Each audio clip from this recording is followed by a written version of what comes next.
Oke, selamat siang semuanya. Hari ini kita akan berbincang santai ya bersama rekan-rekan kita. Ada Pak Yudi, ada Pak Steven, ada Bu Karen.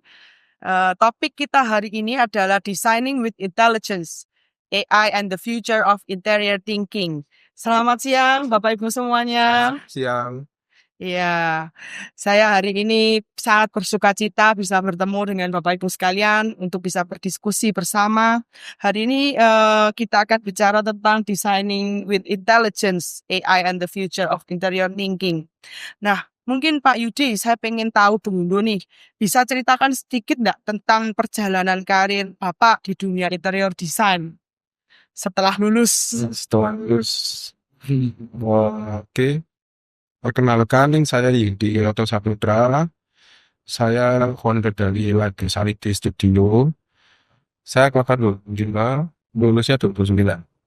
Jadi saya setelah lulus 2009, karir saya dimulai dari karyawan. Saya itu sebagai staff designer di salah satu perusahaan desain Surabaya. Saya ikut kantor saya waktu itu kurang lebih 3 tahun. Jadi 2009 sampai 2019. Ketika saya menikah, itu titik balik saya sebagai desainer. Saya desain dan saya akan mendirikan interior design studio saya sendiri. 2012 itu saya mendirikan studio saya yang dengan jalan ini. Ya, terima kasih Pak Yudi. Perjalanannya cukup panjang ya ternyata ya. Saya pikir nanti kalau Pak Steven akan beda lagi nih ya, lebih panjang lagi ceritanya ya. Mungkin bisa diceritakan sedikit Pak. Kalau aku sih angkatan 93, lulusnya 97. Jadi lama banget ya. Mungkin gedung Q ini belum ada. Belum muncul ya Pak ya. Betul. Ya, singkat cerita aku lulus 97 itu kerja di Jakarta di biro interior juga. Terus aku juga kerja di salah satu store kitchen. Jadi seperti kayak brand kitchen yang lumayan high end di Plaza Senayan. Terus aku kerja di biro interior, itu totalnya sekitar 2 tahun. Sekitar 2 tahun, habis itu balik ke Surabaya, singkat cerita aku membuat biro interior. Waktu itu namanya RC Line. Itu bertahan dari tahun 2000 sampai tahun 2015. Nah, setelah itu, waktu 2000 sampai 2015 itu aku as a design and build interior. Sometimes juga aku terima arsitek juga, kerjaan eksterior juga. Terus dari situ 2015 aku memutuskan shifting ke fokus ke pattern. Jadi hingga saat ini kerjaanku tuh berkaitan dengan yang namanya pattern, motif, 3D wall, screen, laser cut, CNC, something like that. Kayak gitu. Oke, terima kasih banyak Pak sharingnya. Kalau Karen gimana nih ceritanya ini? Kelihatannya juga cukup menarik ini. Iya, kalau saya pribadi angkatan 2019 baru lulus 2 tahun yang lalu 2023 dan puji Tuhannya berkat networking juga ketika saya graduation saya dipercaya untuk membantu beberapa project interior dan build juga. Jadi saya start dari situ merintis usaha yang berskala kecil.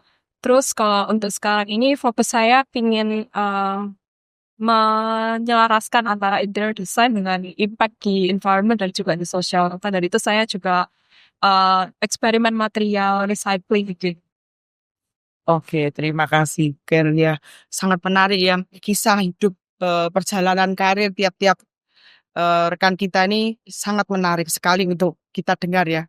Mungkin apa yang menjadi pertama kali membuat mungkin Bu Karen ini tertarik masuk ke dunia interior? Wah, kalau itu dimulai dari permainan sebenarnya Bu. Jadi dulu ketika saya masih SD itu, saya dengan sahabat sebangku saya tuh suka imajinasiin bolpen kita buat jadi karakter-karakter gitu.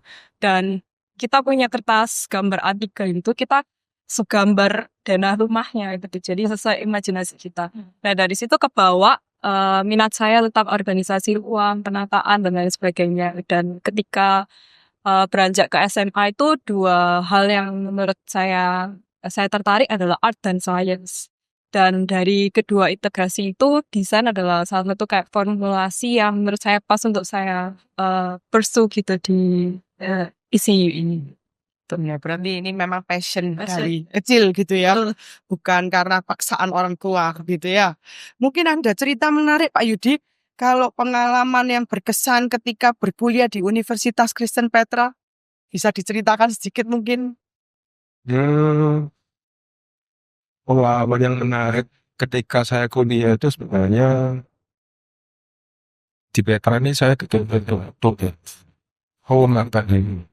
Jadi nggak cuma menaiki interior, tapi saya juga mendapatkan soft skill lainnya, mengenai organisasi. Kebetulan saya ketika kuliah saya juga aktif di organisasi di Maeda, di student. Jadi ilmu interior saya dapat secara kuliah, saya ketua organisasi. Itu ternyata saya komunikasi saya lulus. Jadi terus ke sana semua itu yang awal lagi. Ya, ini penting sekali ya networking ini ya. Disusul dan dijajaki sejak dari kuliah. Itu yang membuat kita bisa lebih sukses ya Pak. Benar ya? Kalau Pak Steven gimana? Ada mungkin kesan-kesan apa yang waktu kuliah di Universitas Kristen Petra Pak? Mungkin kan zamannya sudah beda, jadi kesannya juga akan beda. Kalau zaman saya sih, ya saya selalu ini ya, yang pasti waktu aku kuliah di sini itu yang membedakan kan aku kan sebetulnya kan bukan dari Surabaya, jadi aku Asli mana ini Pak? aku Semarang. Oh, Ya, oke. jadi yang membedakan aku merasakan kalau masuk sudah ke area jualan kerto itu kayak langsung teringat beberapa puluh tahun lalu gitu kan. Terus Masih sama sepi ya Pak? ya masih sepi, terus sama teman-teman arsitek ya banyak sekali sih. Maksudnya dulu kan kalau di arsitek tuh ada yang mata kuliah namanya urban. Kalau urban itu satu kelompok tuh kira-kira orangnya 20. Nah, itu di situ benar-benar kita itu kayak senasib senandungan lah. Itu yang tak kenang sampai sekarang. Terus teman-teman sekarang kan masih ada grupnya ya, grup WA gitu loh. Jadi ya ada beberapa yang jadi networking, ada juga yang akhirnya nggak jadi arsitek, dia melenceng banget. Tapi sampai sekarang juga masih ada yang jadi arsitek sejati juga ada gitu. Terus yang kebetulan ya waktu aku kuliah di Petra ini pas last time itu waktu semester terakhir baru aku menemukan kliknya. Oh, ternyata itu kerangka berpikir arsitek itu bisa dipakai di semua bidang. Itu aku menemukannya waktu semester 8, jujur aja. Pas ketemu sama dosen yang thinkingnya tuh kode sama saya. Itu aku baru menemukan ternyata bisa di segala macam bidang. Jadi nggak harus jadi arsitek. Kamu misalkan jadi temanku ada yang sukses juga sebagai graphic designer, tapi kerangka berpikir arsiteknya yang dipakai. Terus nanti ada yang jadi fashion designer atau mungkin kayak hairdresser, itu juga banyak juga arsitek-arsitek yang berhasil. Iya benar, saya juga pernah dengar salah satu arsitek yang terkenal sekarang bisa menjadi jewelry designer juga. Iya. Dengan untuk Iya. parametrik. Iya. Itu juga bagus. Iya. Ya, kalau menurut Pak Steven, apakah Iya. Bapak pernah merasa AI yang sekarang ini lagi trending ya di kalangan Iya. dunia sekarang ini ya, Iya. justru membawa perspektif yang segar atau tak terduga dalam ide desain, Pak? Atau itu malah justru berbahaya bagi profesi kita? Ya, ini menarik ya. Waktu pertama kali aku dikasih case tentang AI ini kok ya pas gitu. Karena kalau teman-teman lihat di Instagramku yang postingan terakhir itu ada 10 postingan terakhir itu aku membuatnya itu dengan AI semua. Wow. Jadi kok kebetulan apa pas ya topiknya gitu. Jadi AI kalau menurut aku itu kalau bagi aku pribadi itu sangat membantu dan ini yang tak tunggu-tunggu. Karena aku tuh kan kerjaku itu sekarang kan lebih fokus ke desain pattern. Dan aku tuh punya prinsip, aku harus menghasilkan sesuatu itu bisa sambil ngopi, nggak harus di kantor. Jadi apa ya tools yang kira-kira bisa menghasilkan sambil aku seruput Starbucks gitu, tapi terus generate terus jadi gitu. Iya. Nah akhirnya muncul namanya Midjourney, ChatGPT ya. Waktu itu Midjourney dulu ya. Habis itu tapi Midjourney itu belum se-powerful sekarang. Zaman dulu masih harus buka laptop ya kan, Discord gitu kan. Terus iseng-iseng aku juga masuk loh kok bisa diakses lewat smartphone. Nah, jadi aku punya prinsip, aku nggak mau lagi pakai laptop, bahkan iPad aku nggak mau. Jadi semua tak hasilin dari smartphone-ku, kayak gitu. Kebetulan aku suka AI juga baru. Kalau dilihat postinganku itu terakhir itu mulainya baru Mei kemarin. Itu gara-garanya aku sangat dibantu ChatGPT waktu aku ke Cina, barusan ini aku ke Cina. Semua itinerary-ku tuh dibantu dengan ChatGPT. Wow, Sangat detail. sangat membantu ya. Itu sangat membantu sekali, sangat efektif. Bahkan pada saat kamu mau masuk Disneyland pun tuh ditawarin supaya efektif, supaya kamu tuh nggak ketinggalan ride, terus habis itu bisa dapat semua dengan harga yang murah. Nah, dari situ aku mengembangkan ChatGPT kok bisa ngerender ya? Loh, ChatGPT untuk merubah furniture at least gini, misalkan kita foto sesuatu gitu, kita mau ngerubah bin bag ini menjadi image chair misalkan, itu cuma hitungan 60 detik aja udah ganti. Iya. Nah, itu sampai situ sih. Aku dari situ tertarik terus. Sampai sekarang ini aku masih ada tugas bikin fasad. Tadi sambil generate nih. Wah, luar biasa ini Pak Steven. Iya. Kalau Bu Karen gimana? Ini yang generasi lebih muda mungkin ada pendapat yang lain, silakan. Kalau saya pribadi sih jujur masih perlu banyak belajar ya dari beliau-beliau ini ya, karena saya pribadi tidak terlalu pakai AI dalam proyek-proyek saya yang saat ini. Tapi manfaat AI itu benar-benar terasa banget, khususnya personally dari awal tahap design thinking, dimana kita harus cari informasi yang cukup banyak, data dan sejarah dan lain sebagainya, dan itu bisa di-generate dengan sangat cepat oleh bantuan AI. Kalau dulu kita masih harus Perpus ya memilih. Berjam-jam membaca buku. Ya, sekarang hanya hitungan detik, semua sudah terangkum informasinya dan bisa kita olah lagi untuk proses desain berikutnya. Iya. Pak Yudi mungkin punya pengalaman yang lain. Kalau dari kantor saya sih, secara AI software yang saya pakai, itu lebih ke arah Adobe Firefly. Jadi sama ChatGPT. Tapi saya lebih ke arah kita bikin desain 3D, lebih ke arah bikin final image. Jadi ada beberapa saya yang kadang konekan ingin tahu, kalau saya lebih uang sana lebih cool beberapa itu saya pakai AI. Kemudian kalau ChatGPT saya lebih ke arah basic konsepnya, lebih ke arah program gitu. Tapi itu juga karena mungkin AI kan masih belum sempurna ya, jadi beberapa itu tetap harus kita sempurnakan manual. Itu tetap peran kita sebagai desainer, sebagai manusia itu tetap masih diberikan sih. Iya, feelingnya ya belum dapat ya kalau mungkin AI ya Pak ya. Betul. Iya, kalau misalnya Bapak melihat masa depan profesi interior designer dalam 5-10 tahun ke depan dengan adanya AI, gimana menurut Pak Yudi? Masih depan interior desainer, Apakah akan terhilang? menurut saya akan tetap cerah, Tetap cerah ya. karena dengan adanya ini bukan sebagai komoditas harusnya, tapi itu sebagai komplement kita lengkap dalam proses kita mendesain. Dan itu akan jauh lebih menentukan waktu. Saya masih ingat dulu zaman saya kuliah untuk menghasilkan satu gambar yang high resolution. Saya waktu kan itu bisa lakukan 10 jam. Betul sekali itu. Dengan high resolution yang saya cuma perlu waktu 15 menit. Iya, benar sekali ya. Jadi harusnya jauh lebih dan kita efisiensi kan. Betul. Iya. Zaman saya sama Pak Steven masih manual ini. Manual. Masih manual Masih kita, Pak. ngecek gambar saya. Iya, saya juga Pak. Ngecek gambar saya masih ada juga. Iya, Mau beli. kenang-kenangan itu. Barang penting itu. Iya, saya masih ingat kalau saya kuliah itu harus bawa tabung yang cukup besar, Ya. roll kertasnya banyak banget gitu ya. Kertas kalkir. Hah? Kertas kalkir. Kertas kalkir masih berjalan itu, jalan itu ya. Itu jangan-jangan seru banget sih. Kalau menurut Pak Steven gimana profesi interior designer Pak 5-10 tahun ke depan dengan adanya AI ini Pak? Tambah seru sih. Tambah seru ya mau nggak mau kita harus ikut. Jadi kadang itu kan orang kan sering ya misalkan bilang, wah desainmu udah nggak original dong, yang ngedesain AI semua. Aku kurang setuju. Jadi AI itu adalah tools yang sampai kapanpun nggak bisa menggantikan kreativitas setiap orang. Betul sekali. Jadi AI tools dengan AI yang sama dibagikan ke 5 orang, pasti beda hasilnya gitu. Hasilnya. Tergantung masing-masing. Sama lah, misalkan dulu belum ada program SketchUp, terus sekarang sudah ada SketchUp. Program SketchUp 5 orang memegang SketchUp yang sama, hasilnya tetap beda. Rendering landscape yang sama juga pasti beda. Sama kayak tools AI gitu loh. Yang penting kalau dari Mei sampai sekarang ya, saya kan terus upgrade terus ya, menghasilkan sesuatu. Yang penting itu 80% itu ada di sini, imajinasinya kita.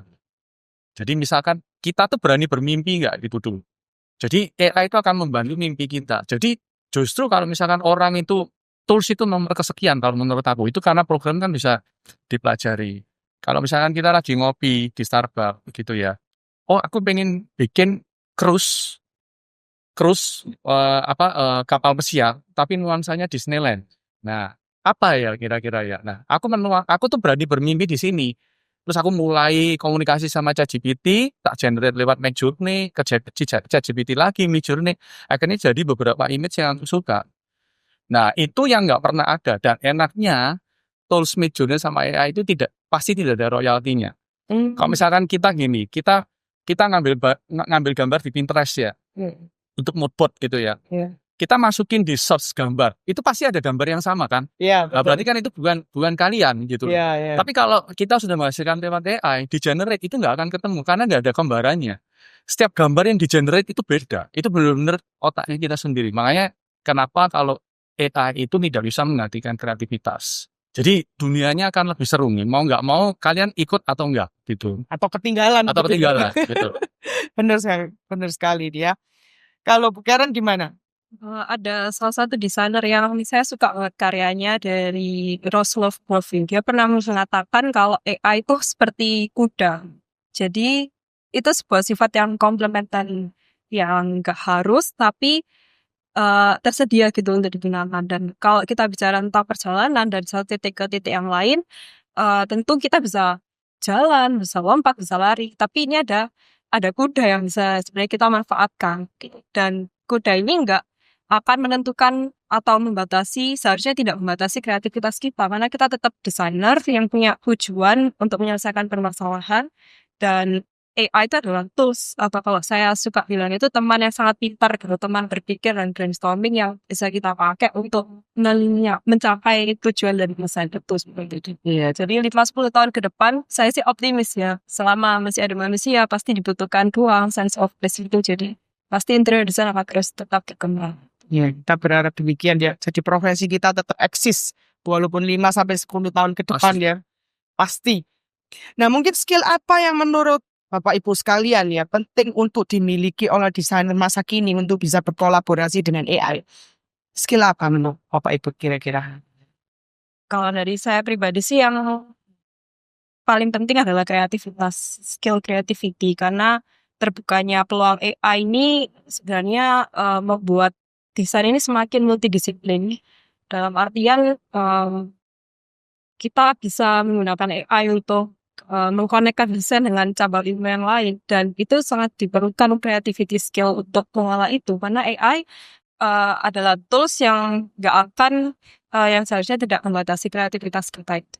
Dan juga menurut saya kedua adalah critical thinking ya, karena AI mengenerate informasi itu pun kita sebagai desainer harus masih tetap terus berdampingan dengan itu untuk cross check apakah informasi yang diberikan ini benar-benar benar atau bagaimana. Dan yang nggak kalah penting juga basic design, skill basic design yang mendasar itu yang harus dimiliki setiap desainer. Oke, terima kasih Fikir. Kalau menurut Pak Steven, Ya. apakah skill untuk memberikan instruksi atau prompt, Yes, nah itu juga penting di dalam hal ini? penting. Penting banget ya Pak? Penting sekali. Makanya kan AI ini kan sekarang sudah banyak orang bisa menghasilkan duit juga. Jadi jual prompt ready. Sering kan kayak gitu ya kan? Pak ya? Dijual 49.000 dapat 10 prompt gitu untuk menghasilkan satu foto studio gitu. Aku iseng-iseng beli gitu kan. Kayak apa sih? Cuman pengen tahu aja gitu, kayak gitu. Oh ada ya itu ya Ada. Pak ya? Sudah ada. Wah Sudah luar ada. biasa. Jadi orang itu kita mau nggak mau kita harus memanfaatkan untuk cari duit juga gitu loh. Nah, kalau dalam dunia interior skill, kalau menurut aku skill untuk prompt ya. Prompt itu kuncinya cuma satu. kita harus sering mengajak ngomong dan sering make. Jadi kita nggak perlu belajar. Kalau kita lihat ada di Instagram namanya Evolving AI, kita nggak akan habis belajar karena pada dalam 7 hari itu selalu ada yang baru. Kalau dulu kan kita misalkan SketchUp 5.0 ke berikutnya bertahun-tahun kan. Setahun, 2 Ini tahun 7 ya. hari itu ada yang baru. Kita kalah cepat pasti. Nanti Cina ngeluarin Kling AI untuk gerak. Keluar lagi, buatan ini keluar itu dalam 7 hari. Makanya kalau teman-teman lihat buka Instagramnya Evolving AI itu selalu setiap minggu 7 hari itu ada apa di dunia AI. Aku selalu ngikutin itu, tapi ya nggak harus tak ikutin. Wong ini aja aku belum fokus. Kalau yang sekarang tak pakai itu cuman ChatGPT sama Midjourney karena itu yang paling cocok buat aku. Kan ada tuh orang yang ada baru pengen coba. Iya, Nah, kalau ini banyak sekarang ya. aku ini. Dan prompt itu seperti kita tuh kalau pakai ChatGPT itu seperti kita punya asisten pribadi. ChatGPT ku sama mungkin ChatGPT-nya Karen sama Yudi pasti beda. Misalkan aku misalkan sekarang aku ngefoto itu ya, ngefoto roda-roda itu ya. Nanti dia akan tanya. Karena aku save memorinya kan aku kan sering berbicara pattern screen kan. Oh ya, gambar yang kalian upload ini roda. Mau bikin apa, Pak? Fasad dengan bentuk roda atau screen gitu. Tapi kalau misalkan seorang chef yang pakai ChatGPT moto roda seperti itu, nanti ChatGPT-nya akan ngomong, "Wah, keren ya idenya ya. Bapak mau bikin kue yang bentuknya roda gitu." Bisa gitu. Dia bisa ingat ya. Bisa. Jadi beda ya. Punya Jadi memori ya. punya memori dan kita harus ngajak ngomong terus.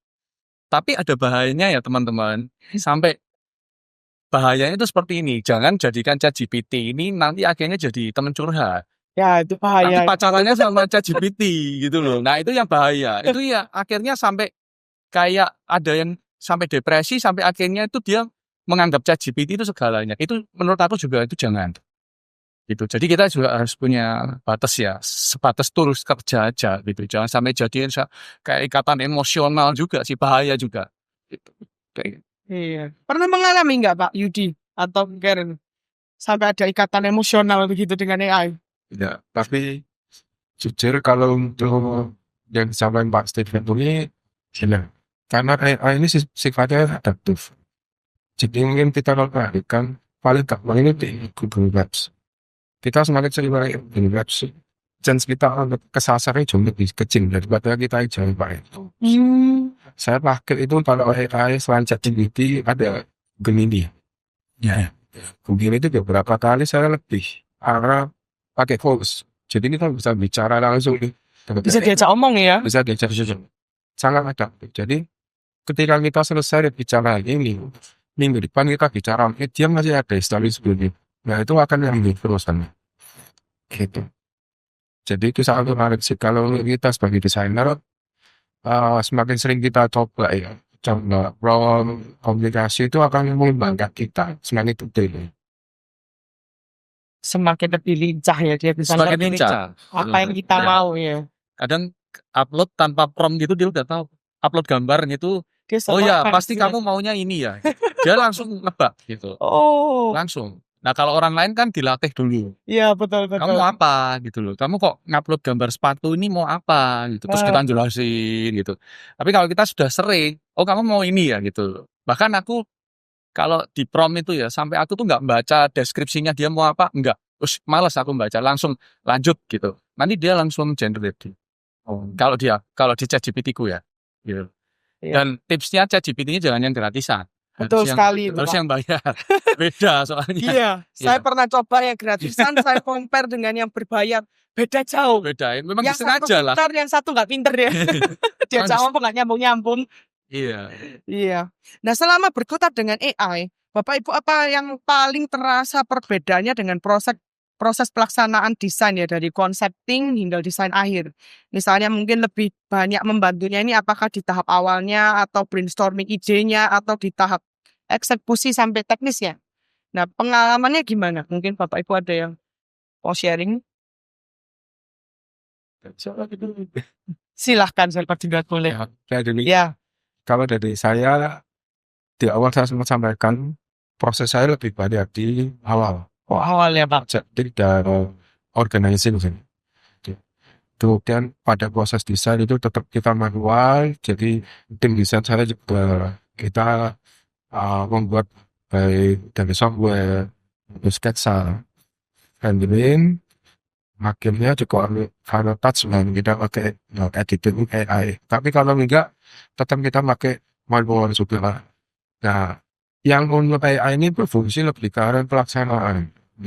Jadi saya memang lebih ke arah organizing project.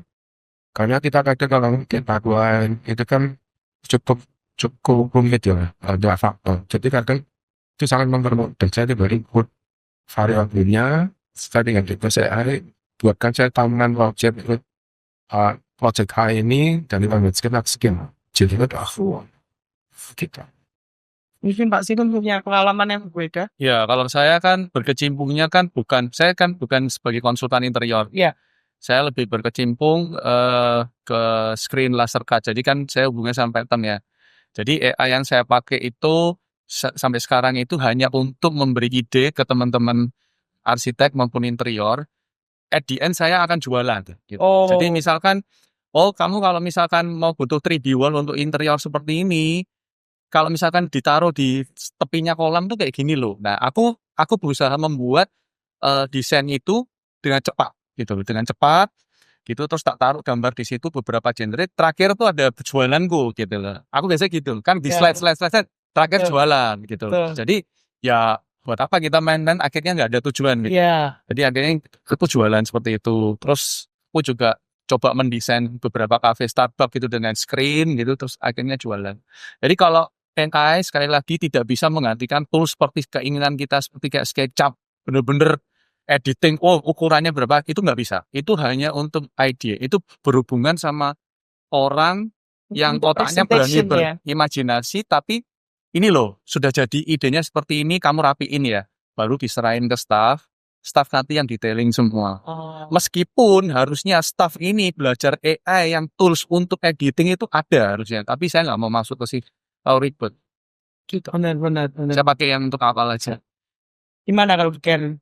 Kalau saya karena project-project yang saya kerjakan cukup sederhana, jadi AI yang saya gunakan ini cenderung di tahapan awal. Seperti yang tadi saya bilang, kalau AI ini seperti teman berpikir, teman brainstorming, jadi ide-ide atau referensi yang AI generate itu masih saya olah lagi gitu. Jadi di tahapan awal itu kayak input yang bisa saya pakai, bisa saya nggak pakai juga atau bisa saya pelajari lebih dalam untuk proses berikutnya. Jadi benar sih kata Pak Stefanus ya tentang ide itu yang ditawarkan AI, tapi kita sebagai desainer tentang pegang kontrol atau kendali atas apa yang mau kita kerjakan itu dengan istimewa. Iya, benar banget ya. Mungkin ada tips-tips Pak untuk menjaga agar hasil desain ini tetap punya sentuhan manusia, tidak terasa terlalu robotik atau generik. Apakah ada sedikit tips Pak? Mungkin promptnya atau apa gitu ya, sehingga tidak terlihat. Kalau kita biasanya sudah sering lihat sekarang kan banyak ya kalau di sosial media kalau pas posting ini kelihatan banget ini ChatGPT banget gitu ya. Iya. Nah, gimana caranya Pak supaya hasil desain ini tetap punya sentuhan manusia dan tidak terasa terlalu generik atau robotik? Nah, sekarang ini malah agak kebalik. Jadi Midjourney itu sudah seperti real sebetulnya ya. Jadi kita nggak bisa membedakan. Sometimes kita sudah nggak bisa membedakan itu fotoan pakai kamera profesional atau itu cuman prompt, itu beneran renderan dari Enscape atau even 3D Max atau beneran dari AI. Orang tuh udah mulai jenuh ya. Wah kok real terus ya. Dunia tuh berputar. Sudah real, sekarang nyoba render yang seperti sketch. Iya. Kan rame tuh di sketch yang gerak itu loh. Iya, Nah, betul. Sketch, jadi sketch tantangan ya, lukisan tapi gerak. Benar. Akhirnya aku juga kepingin nyoba. Kalau sudah berhasil nyoba, udah puas gitu aja. Jadi itu menurut aku ya bukan nggak bisa real, pasti real dan suatu saat kita juga nggak bisa membedakan.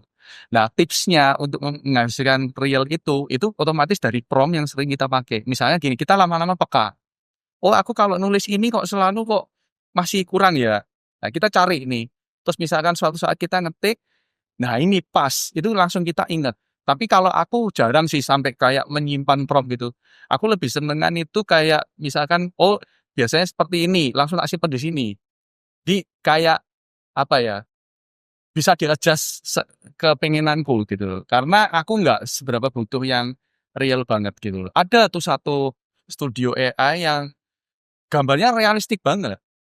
Tapi dia tuh bikin balon udara, tapi balon udaranya itu bangunan gitu loh. Oh. Keren sekali. Tapi kan kelihatan kalau itu tuh buatan AI, Iya. tapi real, bener-bener real. Kalau misalkan keren banget. Nah, itu aku lupa. Itu tuh kayak karya art, menurut aku. Keren sekali. Instagramnya kalau nggak salah itu nanti dicari ada. Tinker Tailpart atau apa kayak gitu. Itu keren sekali orang itu. Iya, saya Nah, pernah lihat itu yang sketsa yang bisa gerak itu juga bagus sekali. ada di IG saya. Aku udah nyoba juga. Oh, Bisa. sudah bisa ya, Pak? Bisa. Juga pakai Midjourney juga. Midjourney sama kalau video kan pakai Kling. Itu udah semua orang pakai Kling lah. Kling itu buatan Cina. Generate. Jadi misalnya gini nih. Kita foto nih orang 1, 2, 3, 4. Kita foto gini ya. Kita foto. Kan gambarnya diem, ya kan? Masukin di Kling. Nanti seakan-akan Yudi bisa ngomong, gitu. Tangannya bisa gerak. Gitu. Kling juga otomatis membaca, gitu loh. Oh, ini suasana podcast. Pasti nanti Maria nanti akan gerak-gerak sendiri gitu. Itu cara kerjanya ya. Sometimes itu bisa liar. Tapi liar kayak tadi Karen bilang, seperti kayak kuda liar. Tapi maksudnya liarnya tuh sometimes itu aku menemukan, loh ini liarnya asik ya gitu loh. Tak ambillah gitu loh. Tak like dulu gitu. Cara kerjaku gitu. Jadi kalau mau tahu Midjourney ku banyak sekali yang tak buang. Maksudku jadinya bisa hampir perfect ini. Tapi ada satu yang nggak enak gitu, buang sudah. Buang banyak ribuan itu yang diambil itu cuma 2, 3 gitu. Jadi nggak langsung jadi gitu. Nggak Perlu proses juga ya. Dan proses. dioper-oper beberapa AI gitu ya, Pak ya. Dan kamu mesti passion gitu. Bisa berapa jam gitu, Pak, kira-kira kalau membuat? Nah, makanya kita nggak boleh beban. Makanya kan aku tadi bilang, aku harus bisa ngopi sambil generate. Oke, jadi santai dulu gitu ya, sambil Sambil ngafe ngopi, ya. sambil generate, sambil nunggu transferan. Oh. Nah, Itu yang paling penting ya. penting gitu loh. Jadi kalau transferan masuk kan pikirannya jadi tenang ya. Iya. Nah, terus Hati bahagia. gitu. Baru bisa generate lama nggak terasa ya. Nggak terasa. Cara Yudi pernah nyoba berapa jam? Kalau saya sih secara berapa jam sih ya jarang pilih ya, produknya 30 menit. Karena emang kebutuhannya kan tidak sekonteks Pasti Steven ya. betul. Tapi kalau tips dari saya supaya tidak overthink atau gitu, satu kuncinya sih adalah menggunakan yang berbayar. Iya. Akan sangat dampak daripada yang kita bisa gitu. Atau malah bajakan Ada juga ya sekarang yang pajakan. belum. Kalau kita kan sistemnya kan kalau Midjourney itu token. Jadi kita bayar token selama sebulan dikasih token misalkan berapa 9.000 gitu. Semakin kita habisin untuk generate ya habis. Nanti nunggu tanggalnya lagi baru bisa diperbarui. Kecuali kita sudah urgent terus mau ya kita nambah token lagi. Pinter mereka. Mereka seperti itu cara kerjanya. Seperti itu. Iya, terima kasih. Wah, sharingnya semakin seru Iya, ya. Saya ngelihat Pak Steven pengalamannya cukup banyak juga ya. Ternyata dia bisa generate dan dioper lagi, akhirnya bisa lebih bagus lagi ya. Dan akhirnya Ya, ketika sesuai keinginan lah akhirnya. kita bandingkan sudah nggak ada yang bisa nyamain lagi ya, Pak ya. Sudah nggak kelihatan ya. Iya. Yang bikin siapa ini sudah nggak bisa terdeteksi. Nggak bisa dideteksi. Makanya kadang kan kalau saya posting kan teman-teman tanya, kamu pakai gambar referensi nggak gitu loh. Ya kita misalnya mau bohong, enggak, aku dari awal juga nggak ketahuan, tapi kalau kita mau pakai gambar referensi juga nggak apa-apa gitu loh. Kan di dunia ini juga nggak ada sesuatu yang kita menciptakan dari nol, nggak ada. Iya. Pasti semuanya itu pasti dari inspirasi, dari reference. Pasti nggak mungkin kalau kita menciptakan sesuatu kita. Makanya aku berterima kasih dengan Pinterest ya. Pinterest itu dulu kan sangat membantu brainstorming Pinterest. Nah, Pinterest itu dibungkus lagi dengan AI itu benar-benar sesuatu yang dihasilkan tuh akan di luar pasti. Liar itu tadi yang kayak liar, tapi liarnya itu bisa kita tangkap. Oh, liarnya masih masuk nih, masuk kurasi. Nah, disinilah dibutuhkan kreativitasnya orang. Pada saat kita mengkurasi itu bicara taste, bisa bicara kreativitas. Kalau yang mengkurasi taste-nya jelek, ya diambil yang modelnya mungker-mungker jadi kurasinya jadi jelek. Tapi kalau orang punya taste-nya elegan dia tahu meskipun simpel sama dia dekorasi kan, ini elegan desainnya. Meskipun liar elegan. Nah, akhirnya akan membedakan personal A, B, C, orang ini meskipun main AI tapi taste-nya elegan. Orang ini AI jago tapi taste-nya yang kayak gitu-gitu gitu loh. Ada seperti itu. Ada beberapa artis yang aku ngefan banget itu taste-nya bagus banget. Dia bikin catwalk gitu ya, suasana catwalk pakai kupu-kupu gitu, tapi nggak norak gitu, tapi halus bagus gitu. Bener-bener di create-nya tuh bagus gitu loh. Gimana kita bisa ngomong, oh desainmu nggak original gitu loh. Itu original banget. Ya itu semua dari tetap manusia ya yang jadi Iya. pemegang kuncinya ya Ya, untuk pada saat kita kreativitas mau itu ya. bikin sayapnya kupu-kupu, kita kan harus berpikir sayap kupu-kupu ini warnanya apa yang kita terapkan. Kalau kamu norak, pinkmu jadi norak dong. Tapi kalau orang punya taste, pinknya Disneyland sama pinknya Batu Secret Zoo kan beda gitu loh maksudnya. Iya, iya, iya. Disneyland punya pink kan beda gitu. Nah itu loh, itu yang nggak bisa gantiin sih. Kreativitas sama taste manusia. Benar sih. Ya, gitu.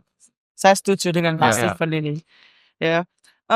Pak, mungkin ada saran nggak ya bagi desainer muda yang mungkin ingin mulai bereksperimen dengan AI ini? Ada saran-saran nggak? Kalau dari saya sih perbanyaklah refleksi pribadi dulu.